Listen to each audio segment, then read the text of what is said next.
የቼልሲዎች ሰሞነኛ አስከፊ ውጤት አሁንም እንደቀጠለ ነው። ውድ ቻናላችን ቤተሰቦች እንኳን ወደ ቻናላችን በደህና መጣችሁ።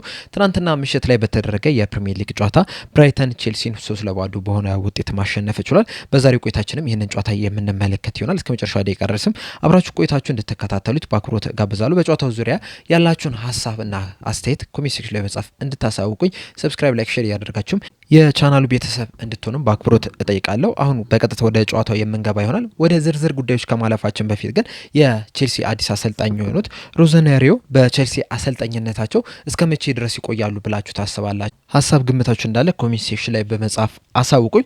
ትናንትና ምሽት 4 ሰዓት ላይ በጀመረው የፕሪሚየር ሊግ የ34ኛ ሳምንት መርሃ ግብር ቼልሲዎች በብራይተን 3-2 በሆነ ውጤት ተሸንፈው መውጣት ችሏል። የብራይተንን የማሸነፊያ ግብ ካዴጉሉ 3ኛው ደቂቃ ላይ፣ ሂንሽልውድ 56ኛው ደቂቃ ላይ እንደዚሁም ደግሞ ዊልቤክ 91ኛው ደቂቃ ላይ ማስቆጠር ችለዋል። በጨዋታው ላይ ቼልሲዎች ምንም አይነት ኢላማውን የጠበቀ ሙከራ ማድረግ ሳይችሉ ቀርቷል። በአጠቃላይ በጨዋታው ላይ 6 ሙከራዎችን ማድረግ ችለው ነበረ።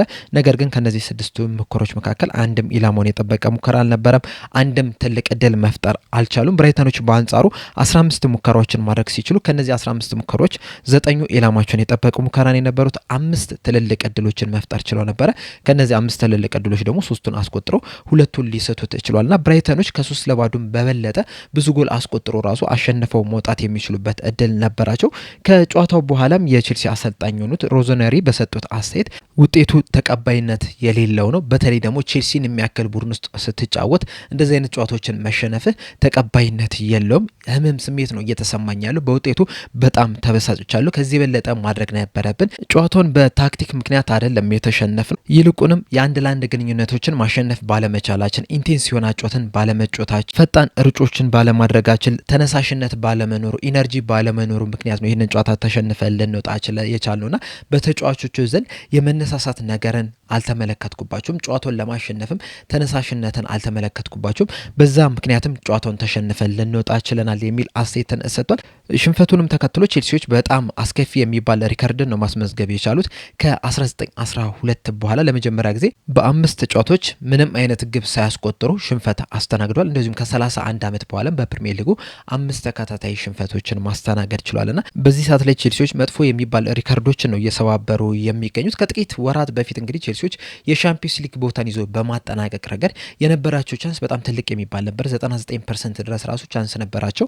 አሁን ላይ ግን የሻምፒዮንስ ሊግ ቦታን ይዞ የማጠናቀቅ እድላቸው በጣም እየጠበበ ነው። በትናንትናው ሽንፈት ምክንያት የነበሩበትን 6ኛ ደረጃ ለብራይተን ሰጥቶ ወደ 7ኛ ደረጃ ዝቅ ሊሉ ችሏል። በቀጣይ ዓመት ደግሞ የሻምፒዮንስ ሊግ ቦታን ይዞ ማጠናቀቅ የሚችሉት እስከ 5ኛ ደረጃን ይዞ ያጠናቀቁ ክለቦች ናቸው።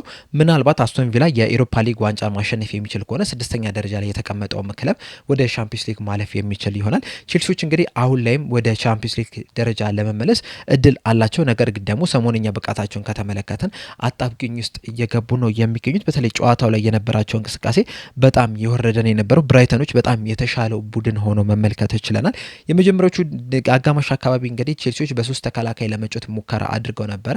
ነገር ግን በመጀመሪያዎቹ ደቂቃዎች ላይ በጣም በጥብቅ ባለመከላከላቸው ምክንያት፣ ታክቲካቸውን በስነስርዓት ባለመተግበራቸው ምክንያት፣ እንደዚሁም ደግሞ ጨዋታው ላይም ቶሎ ወደ ጨዋታ የመግባት ነገር ባለመኖራቸው ምክንያት በ3ኛው ደቂቃ ላይ ነበር ብራይተኖች ማስቆጠር የቻሉት። ከዛ በኋላም እንግዲህ ተከታታይ ግብ ማስቆጠር የሚችሉበትን አጋጣሚም አግኝተው ነበር። ነገር ግን ያንን ሳይጠቀሙበት ቀርቷል። ቼልሲዎች በአንጻሩ የማጥቃት ክፍሉ ላይ በጣም ደካማ ሆኖ እየተመለከትናቸው ነው የምንገኘው። በእርግጥ ጥሩ የሚባሉ የአጥቂ ስፍራ ላይ ተጫዋቾቻቸው በጉዳት ምክንያት እየተጫወቱ አይደለም የሚገኙት። አሁን ጆ ፔድሮ ጉዳት ላይ ነው የሚገኘው። እንደዚሁም ደግሞ ፓልመርም ስታቪዮም ጉዳት ላይ የሚገኙ ተጫዋቾች ናቸው። ጊትስንስም ጉዳት ላይ የሚገኝ ተጫዋች ነውና የነዚህ ተጫዋቾች አለመኖራቸው የቼልሲን የማጥቃት ክፍል እንዲሳሳ አድርጎታል። ከዛ በተጨማሪም አምበላቸው የሆነው ጄምስም ራሱ በጨዋታው ላይ መሳተፍ አልቻለም በጉዳት ምክንያት። ከሱ በተጨማሪም ኩልዌልም ጉዳት ላይ ነው የሚገኘውና የነዚህ ወሳኝ ተጫዋቾች አለመኖር የቼልሲን አቋም ቀንሶት ሊሆን ይችላል። እንደዛም ቢሆንም ግን ያሏቸው ተጫዋቾች ከዚህ የተሻለ ነገርን ማድረግ ነበረባቸው። አትሊስት እንዴት በጨዋታው ላይ አንድ እንኳን ኢላማውን የጠበቀ ሙከራ ማድረግ ይከብዳቸዋል። የመጀመሪያውን ኦፍ ታርጌት ሙከራ ራሱ ማድረግ የቻሉት 43ኛው ደቂቃ ላይ ነው። ከጨዋታው በፊት እንደዚህ አይነት ነገሮች ይፈጠራሉ ተብሎ አልተጠበቀም ነበር። በተለይ ደግሞ ከዚህ ጨዋታ በፊት ያደረጓቸውን 4 የፕሪሚየር ሊግ ጨዋታዎች ሽንፈት አስተናግዷልና ምናልባትም ከዚህ ሽንፈትን ለመውጣት በትልቅ ተነሳሽነት ወደ ሜዳ ይገባሉ ተብሎ ተጠብቆ ነበረ። ተጫዋቾቹ ግን በጣም ተዳክሞ የተመለከትንበት ጨዋታ ነው የነበረው። እንዲሁም በዚህ ዙሪያ በአሰልጣኞችና በተጫዋቾች መካከል ክፍተት ተፈጥሯል የሚል ጥያቄ ራሱ ተጠይቀው ነበረ። ምክንያቱም ተጫዋቾቹ አሰልጣኙ እንዲባረር ፈልገው የሚጫወቱ ነበረ የሚመስሉት። ጨዋታውን ለማሸነፍ ለአሰልጣኛቸው ብለው ለማሸነፍ የገቡም አይመስሉም ነበርና በሰጡት መልስ በመሀላችን ክፍተት አለ ብዬ አላስብም፣ እኛ የቻልነውን ያህል እየሰጠናቸው ነው የምንገኘው። በተለይ ደግሞ በልምምድ ቦታዎች ላይ የተሻሉ እንዲሆኑ የአሰልጣኝ ቡድኑ የተቻለውን አቅም ሁላ እያደረገ ነው የሚገኘው። ተጫዋቾቹም እንግዲህ ጥረት እያደረጉ ነው የሚገኙት። ነገር ግን በዛሬው ጨዋታ ላይ ያሳዩት ጥረት ግን በቂ አልነበረም የሚል አስተያየታቸውን ሰጥቷል። አያይዞም በሰጡት አስተያየት ከዚህ ቀደም የተጫዋቾችን ክፍተት ሁላ ለመሸፈን ጥረት ሳደርግ ነበር፣ አሁን ላይ ግን ይህንን ማድረግ ይበቃኛል። ምክንያቱም በዛሬው ጨዋታ ላይ በጣም የወረደ አቋምን ያሳዩት፣ ለቼልሲ የማይገባውን ብቃት ነው ያሳዩት። ከዚህ የተሻለ ነገርን ማድረግ ነበረባቸው። ይሄ ተቀባይነት የሌለው ፐርፎርማንስ ነው ያሳዩት የሚል ወቀሳም አድርሶባቸዋል። እንደዚሁም ተጫዋቾቹ ራሱ ለማሸነፍ ምንም አይነት ተነሳሽነትም እንዳልነበራቸውም ነው እየተናገሩ የሚገኙትና ቼልሲዎች በጣም ስር የሰደደ ችግር እንዳለባቸው በደንብ እየተመለከትን ነው የምንገኘው። እናም ለዚህ ስር ለሰደደ ችግር ለውጤት ቀውሱ ማን ነው ተጠያቂ የሚለው ነገር መነሳት ያለበት ይመስለኛል። ሁልጊዜም እንግዲህ በእግር ኳስ ውስጥ 3 አካላቶች አሉ የሚወቀሱ። አንደኛው አሰልጣኝ ነው፣ ሌላኛው ተጫዋች ናቸው፣ ሌላኞቹ ደግሞ አመራሮች ናቸው። ሁልጊዜም እንግዲህ የውጤት ቀውስ ሲመጣም ችግርም ሲኖር ከ3ቱ አካላቶች አይወጡም። ምክንያቱም የ3ቱ ቅንጅት ነው አንድ ክለብን እንደ ክለብ ሊያቆም የሚችለው፣ እንደ ክለብም ውጤታማ ሊያደርግ የሚችለው። ስለዚህ በዚህ ሰዓትም በቼልሲ ቤት ውስጥ ለተፈጠረው ችግርም እነዚህ 3 አካላቶች በየግላቸው መጠየቅ መቻል አለባቸው፣ እንደ ጋራም እንደ ቡድንም መጠየቅ መቻል አለባቸው።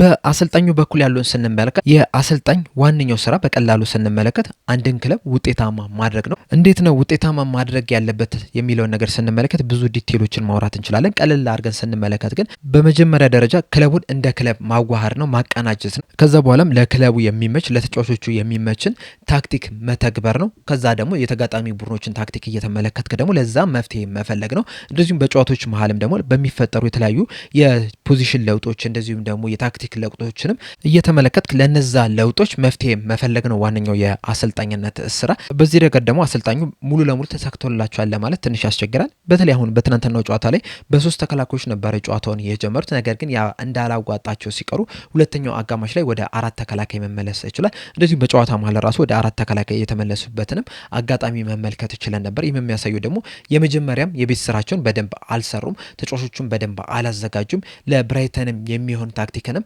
ወደ ሜዳ ይዘው መግባት አልቻሉምና በዛ ረገድም አሰልጣኙ መወቀስ መቻል አለባቸው። በተመሳሳይ መልኩም ተጫዋቾቹን በሜዳ ላይ በሚያሳዩት ነገር መወቀስ መቻል አለባቸው። የትናንትናውን ጨዋታ ስንመለከት እንኳን ራሱ ዲዛይር አልነበራቸውም። ጨዋታውን ለማሸነፍ ከፍተኛ የሚባል ተነሳሽነት አልነበራቸውም። የመጮት ሞራልም አልነበራቸውም። በጣም ተዳክመው መመልከት ችለናል። ለዚህም ደግሞ ተወቃሽ የሚሆኑት ራሳቸው ተጫዋቾቹ ናቸው።